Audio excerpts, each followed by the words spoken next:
Magandang buhay mga lalabs. Ayan, magluluto tayo ng ginisang mustasa. Atin pong gayatin ang ating mustasa.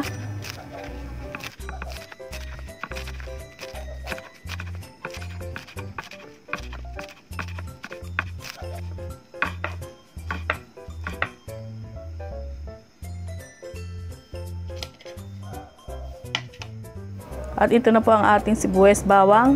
At ito na po yung ating hiniwang dahon ng mustasa. Mag-shake po tayo ng 2 egg. Ayan.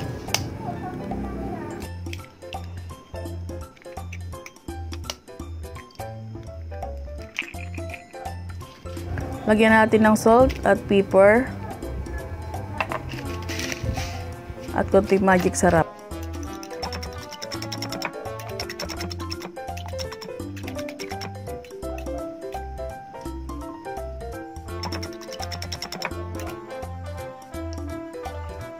Igisa na natin ang ating sibuyas bawang.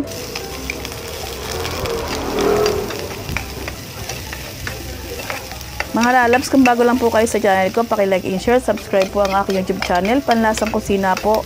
At paki-follow na rin po ang aking Facebook page, Panlasang Kusina po mga lalabs. Thank you so much.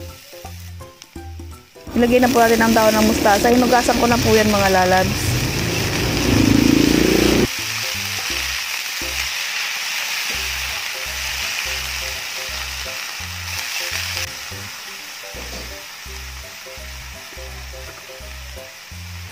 Lagyan po natin ng konting salt.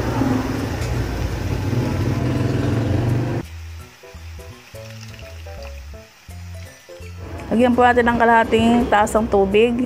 At mga 1 minute, ilagay na po natin ang ating egg para po hindi masyado siyang maluto yung ating gulay. Masarap po yung medyo may pagka-crunchy, may crunchy na konti. Yan. Masarap po sa gulay yung half cook lang para medyo may labas sa ngipin. Masarap pong kainin.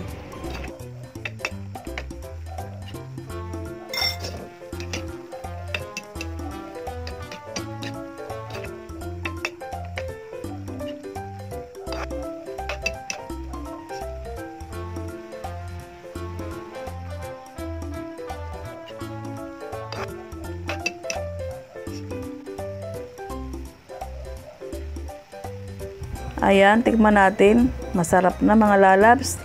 Luto na siya. Ilagay natin sa serving plate ang ating ginisang mustasa. Ayan, napakasarap po niyan.